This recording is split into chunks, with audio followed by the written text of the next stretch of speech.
인사할 시간도 없습니다. 여러분의 시간 아껴드릴 과학 커뮤니케이터 궤도와 함께 누리호 발사 3차의 중요성에 대해서 알아봅니다. 어서 오세요.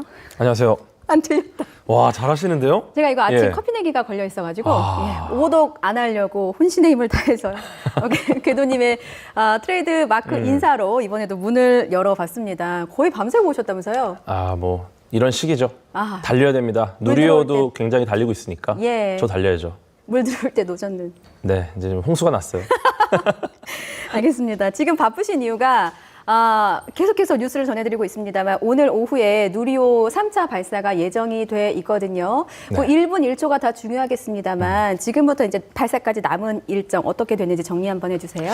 네, 일단은 뭐 굉장히 많은 것들을 결정해야 되는 시기고요. 일단은 뭐 누리호 추진제 충전을 해야 되냐 말아야 되냐, 예. 뭐 냉각이 들어가냐 말아야 되냐. 이런 것들 고려해야 되고 특히나 뭐 기상 조건 같은 것들, 뭐 평균 풍속이 뭐 초속 15m 뭐 이하가 돼야 된다. 예. 순간 최고 풍속이 초속 21m 이하가 돼야 된다. 이런 기상 상황, 그다음에 그 발사 가능한 시간대가 있어요. 예. 네, 여기를 또 맞고 요 안을 넘어가지 않는지, 그다음에 우주 물체 같은 경우도 충돌 가능성들이 있기 때문에 이런 것들 뭐 태양 활동들 전부 종합을 해가지고 누리호를 오늘 정확하게 발사할 수 있느냐, 이거를 결정하는 굉장히 중요하고 별다른 문제가 없이 진행이 된다면 발사는 오늘 오후 6시 24분에 진행이 될 예정입니다. 말씀 들어보니까 그런 변수들은 사람의 힘으로 움직일 수는 없고 하늘이 도와야 좀 그렇죠. 순조롭게 할 수 있는 네. 부분들이네요. 오늘 사실 이제 가장 중요한 변수로 꼽혔던 부분이 말씀하신 것처럼 날씨 부분일 네, 텐데 네. 하늘도 도와서 아직까지는 좀 순조로운 것 같습니다. 그렇죠. 뭐 예. 사실 뭐 낙뢰 같은 게 뭐 굉장히 또 전자 장비에 안 좋은 영향을 줄 수 있기 때문에 위험한데 우선은 날씨는 괜찮은 것 같고요. 근데 이제 이 누리호 자체가 한 15층 높이다 보니까 예. 굉장히 높아요. 그래서 굉장히 빠른 바람이 분다면은 이제 예. 위험할 수 있죠. 그래서 이제 뭐 초속 21m 이상의 바람이 분다면은 이제 발사할 때부터 잘 올라갈 수가 없는 상황이 벌어지기 때문에 예. 풍속을 좀 봐야 될 것 같고, 네, 아마 그 워낙 많은 부품이 들어간 이 장비이기 때문에 37만 개의 부품이 문제없이 잘 작동이 된다는 것도 예. 확인을 해야 될 거고, 이것들이 예. 잘 진행이 되면은 네, 문제없이 잘 발사되지 않을까 기대하고 있습니다. 예, 37만 개가 부디 각각의 역할을 다 해내길 그렇죠. 기대하겠습니다. 근데 만약에 그 말씀하신 풍속이 최대 풍속 초속 21m가 불면 이제 발사가 중지라기보다는 연기라고 표현을 뭐 연기될 수 있고, 예. 만약에 연기되는 범위가 넘어가 버리면 막 30분 이상이 지연이 되면은 이 발사할 수 있는 그 발사의 윈도우가 닫혀버려요.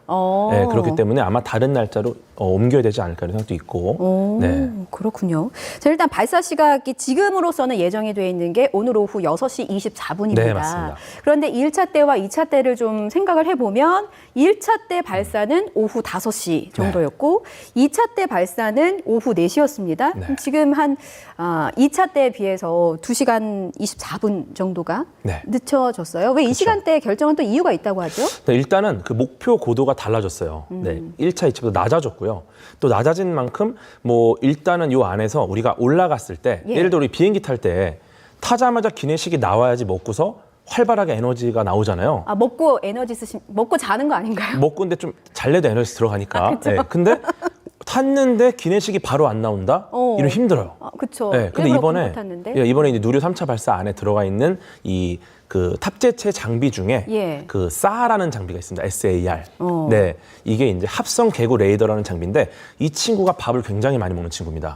그러다 보니까 올라가자마자 기내식이 바로 나와야 되는데 그 궤도를 가려면은 이제 좀 더 늦게 발사를 해야 되고 특히나 이제 그 여명 황혼 궤도라는 걸 타요. 예. 근데 이거는 타자마자 기내식, 간식이 하루 종일 나와요. 어머나. 그래서 잘 먹고 잘 찍을 수 있다. 네, 그래서 이 궤도로 올라가야 되고 이 궤도에 맞추기 위해서 네, 그 시간대로 지금 예정이 돼 있습니다. 기내식이라는 비유가 정말 찰떡이네요. 네. 네. 저는 여명 황혼 궤도 보고 문과생이라 그런지 이름도 너무 낭만적이다. 네, 라는 생각이 들더라고요. 그죠, 그렇죠. 그러니까 이게 그 경계면을 딱 따라가는 궤도인데 예. 그 이번에 올라가는 그 위성을 보시면은 아래쪽으로 이렇게 뭐 태양 패널 같은 게 펼쳐져 있어요. 예. 이게 태양 패널이 아니라 합성 개구 레이더고요. 태양광 패널은 이제 앞쪽 면에 이제 고정이 되어 있습니다. 얘가 계속 태양을 바라보면서 기내식을 먹게 되는 거죠. 그러니까 배고플 새가 없이 계속 태양으로부터 기내식을 공급받으면서 제 할 일을 24시간 한다. 그렇죠. 와, 낭만적이네요. 낭만적인 친구입니다. 1차와 2차 발사 때의 차이점 알아보겠습니다. 1차 때는 그 위성 모사체라는 게 있었고, 2차 때는 모사체와 더불어서 성능 검증 위성이라는 게 탑재가 그렇죠. 된 걸로 공부를 했습니다. 네. 기억이 잘 안 나서 열심히 공부했어요. 잘하셨습니다. 네, 이번 3차 발사 이전과는 또 어떤 부분이 다른지 좀 설명해 주세요. 말씀하신 것처럼 이제 1차 때는 1단이 분리되고 페어링 분리가 되고 2단이 분리되고 이제 위성 모사체라고 질량만 있는 덩어리. 그러니까 이 무게를 올릴 수 있나를 검증한 거죠. 그리고 2차 때는 역시 1단 분리, 페어링 분리, 2단 분리, 그다음에 성능 검증 위성이 분리가 되고 나서 남은 무게 위성 모사체가 또 질량 모사체가 분리가 됐고요. 근데 지금 2차 때 올라간 이 성능 검증 위성도 지금은 굉장히 잘 작동되고 있는 걸로 알고 있어요.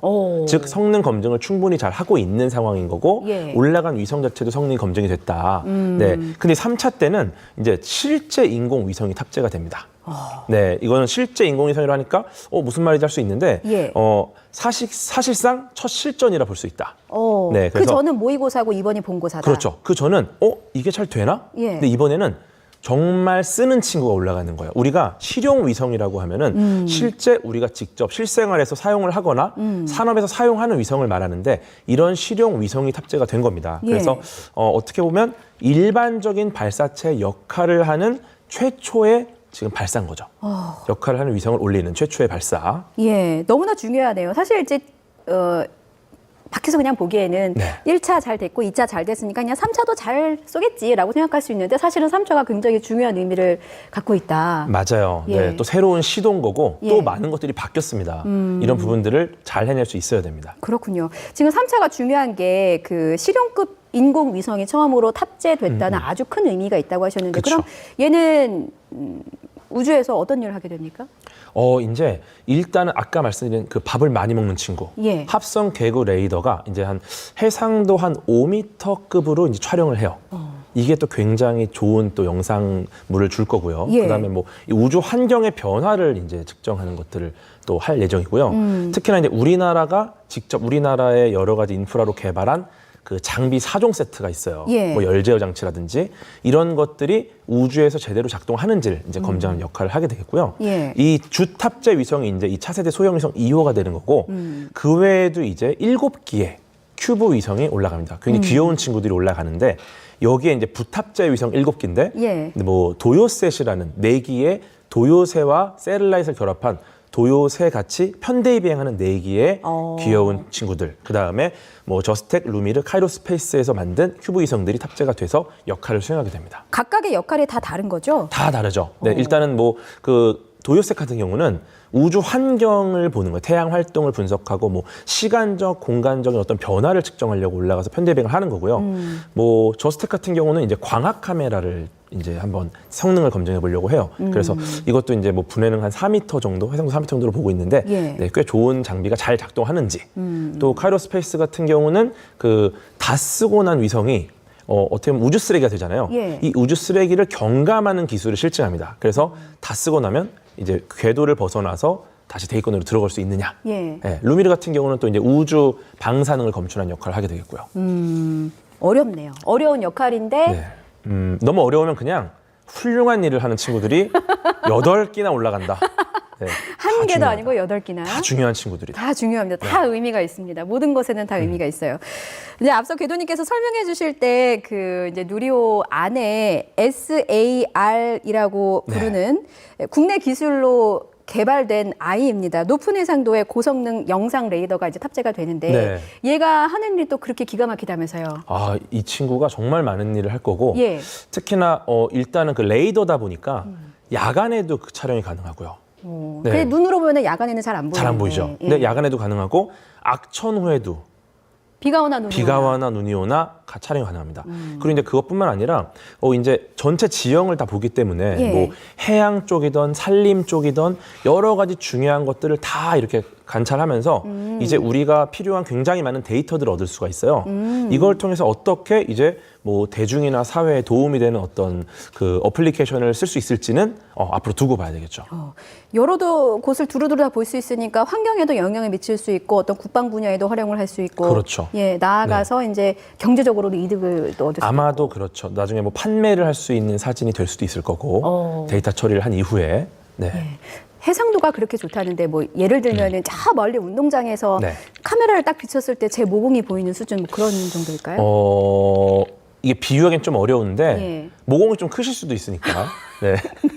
모공 관리를 해야 네, 되니까. 모공 관리를 안 받으면 커지니까. 근데 한 5m 정도의 상도로 보고 있는데 쉽게 말해 우주에서 봤을 때 한 5m가 넘는 친구들이 식별이 되는 거예요. 예를 들어서 뭐 자동차 이런 경우 사실 5m까지는 안 되잖아요. 그렇죠. 네, 근데 뭐 비행기라던가 이런 건 이제 5m가 넘으니까 식별이 가능한 거고 사실 이게 점점 좋아질수록 작아질수록 훨씬 더 잘 보이는 레이더가 되는 거고 근데 또 이제 레이더가 가면서 찍기 때문에 예. 사실상 어느 정도의 우리가 눈으로 와닿는 마음으로 좀 와닿는 그 해상도가 나올지는 이제 결과물을 보면 확실해질 것이다.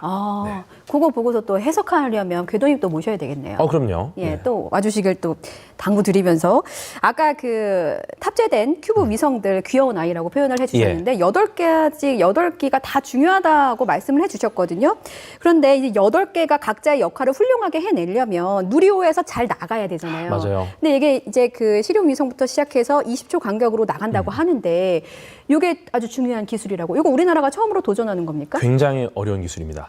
왜냐면은 그 2차 발사 때는 일단은 발사가 된 다음에 이제 여기서 사출 장치에서 큐브 위성이 나왔어요. 예. 근데 이번에는 3단 로켓 자체에서 이제 분리를 한 다음에 직접 7개 위성을 사출합니다. 네. 그러면은 이걸 20초 간격으로 한다라는 거는 굉장히 복잡하게 이렇게 있기 때문에 이 자세를 잘 잡아주고 예. 서로 겹치지 않게 잘 발사를 해주면서 또 굉장히 많은 안테나들이 있잖아요. 예. 이것들이 정확하게 신호를 받으려면 방향을 굉장히 제어를 잘 해줘야 돼요. 예. 이런 것들을 다 감안해서 20초 간격으로 7기를 사출한다?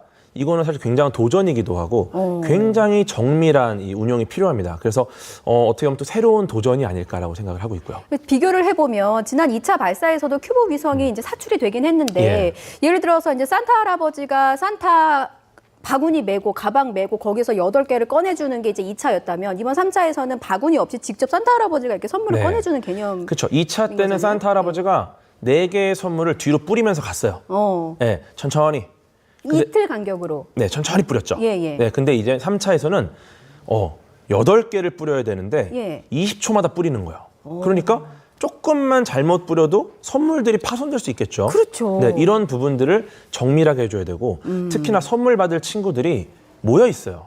그러니까 정확하게 주려면은 신호를 딱 받으려면은 굉장히 정밀하게 조작을 해야 되나. 그래서 사실 이 기술적인 영역의 성능 검증이 되게 어려운 분야거든요. 이 부분이. 이거를 또 잘 해내는 게 굉장히 중요하지 않을까 기대를 합니다.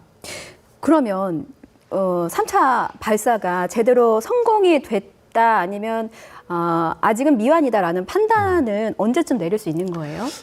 일단은 처음에 분리되는 시간은 짧아졌어요. 왜냐면 목표가 낮아졌으니까. 근데 그 다음에 이제 분리된 이후 총 비행 시간도 길어졌습니다. 왜냐면 20초마다 사출을 하니까. 네. 근데 이런 것들을 잘 봤을 때 제대로 잘 분리가 됐는가를 확인한 다음에 한 1시간 30분 정도 지나면 지상국이랑 교신을 합니다. 네. 이걸 통해서 성공했는지 실패인지 알 수 있고 정확한 결론은 이제 25일 오전 11시에 공식 발표가 되지 않을까 보고 있습니다. 그렇군요. 저희가 속보가 들어오는 대로 계속해서 자막으로 보내드리고 또 현장에 연결할 수 있으면 연결할 예정이니까 발사 성공까지도 YTN 뉴스와 함께 하시면서 성공을 좀 기원하고 또 축하하면 좋겠습니다. 자, 이번 발사가 또 의미 있는 것 중에 하나가 민간 기업이 처음으로 이제 주도적으로 참여했다는 맞습니다. 부분인데 이거 좀 짚어주세요. 이제 체계 종합 기업이라는 기업이 들어와 있는데 이게 미국 같은 경우도 이제 나사가 민간 기업에 굉장히 많은 지원을 하면서 아주 거대한 글로벌 기업을 키워냈습니다. 그래서 이제 누리호의 뭐 총 조립이나 뭐 여러 가지 모든 운영 과정을 다 할 수 있는 기업을 키우겠다는 굉장히 야심찬 결정인데요. 이번 3차 발사에서는 이 선정된 기업이 이제 참관하는 형태로 가고 4차부터 이제 주도적인 역할을 할 거라고 보고 있고요. 이렇게 민간 기업이 참여함으로써 어떻게 보면은 정부가 부담해야 되는 여러 가지 것들이 훨씬 더 효율적으로 갈 수 있을 거고 예. 우리가 단순히 1차, 2차 발사 때는 이 선수가 홈런을 칠 수 있나? 안타를 칠 수 있나? 이것을 검증했어요. 그런데 사실상 이제는 홈런 한 번, 안타 한 번이 중요한 시기가 아니라 예. 타율이 필요합니다. 타율. 네. 그래서 한두 번 홈런 쳐본 게 중요하지가 않고요. 예. 이 사람이 얼마나 많은 타석에 섰는지 그리고 여기서 몇 탈의 타율이 나오는지가 중요하기 때문에 이거는 정보 혼자 할 수가 없어요. 그래서 우수한 선수들, 민간 기업, 스타트업들을 우리가 계속 키워내서 우리는 단순히 홈런 치는 한 명의 야구 선수를 구하는 게 아니라 예. 아주 강력한 야구 팀을 만들어야 돼요. 네, 그래서 우리는 결국 야구라는 경기를 승리해야 됩니다. 타율 말씀하셔서 갑자기 이런 표현이 떠올랐어요. 아무것도 하지 않으면 아무 일도 일어나지 않는다. 아, 그렇죠. 예, 네. 라는 말이 떠오르는데 꾸준히 도전하고 또 저희도 응원을 해서 우리가 좀 더 훌륭한 야구팀, 아주 단단하고 실력이 있는 야구팀을 좀 꾸릴 수 있도록 도와줘야 할 것 같아요. 이제 마칠 시간이 돼서 질문 하나만 더 드리겠습니다. 이제 시작이라는 생각이 들고 25년부터 27년까지 이제 해마다 3차례 추가 발사를 더 할 예정이고 이제 예. 또 달로도 가야 되고 앞으로 우리가 우주 산업에서 해야 될 일들이 굉장히 많거든요. 네. 그러기 위해서는 우리가 무엇을 해야 하고 연구원들을 위해서 어떤 도움이 좀 필요하겠습니까? 뭐 당연한 거지만 응원이 가장 중요합니다. 네, 연구자들이 얼마나 고생하는지. 당연히 이 로켓을 발사한다는 거는 너무 어려운 기술이라 예. 무조건 실패할 수 있어요. 모든 나라들이 그래왔습니다. 실패하는 걸 두려워하지 말고 끊임없이 발사를 해야 되고요. 타율을 높이려면 타석에 서야 됩니다. 타석에 서는 걸 이 사람이 헛스윙했다고 해서 내리면 안 돼요. 그리고 이걸 하려면 국민들이 계속 응원을 해줘야 됩니다. 예. 네, 타율을 높여야 되고 국민들의 응원을 바탕으로 문제가 생기면은 어떤 책임자를 만들어서 책임을 져라라는 게 아니라 왜 이런 문제가 생겼는지 환경에 대한 개선을 항상 신경 써야 되고 예. 연구자들이 훨씬 더 집중해서 연구할 수 있는 충분한 예산과 인력이 보장이 돼야 타율을 높이는 훌륭한 타자들이 많이 나올 거라고 기대하고 있습니다. 물론 응원 많이 보낼 예정이고요. 계속해서 보내고 있고 시청자 여러분도 함께 응원해 주시기 바라고 저희 출연한 영상은 유튜브에도 올라갑니다. YTN 뉴스라이더 검색하셔서 아이들 보여주시면 굉장히 유익할 것 같기도 하네요. 예. 그럼요. 우주 강국을 꿈꾸는 아이들도 같이 길렀으면 좋겠습니다. 지금까지 과학 커뮤니케이터 궤도와 함께 누리호 발사 3차 중요성 알아봤습니다. 오늘 고맙습니다. 감사합니다.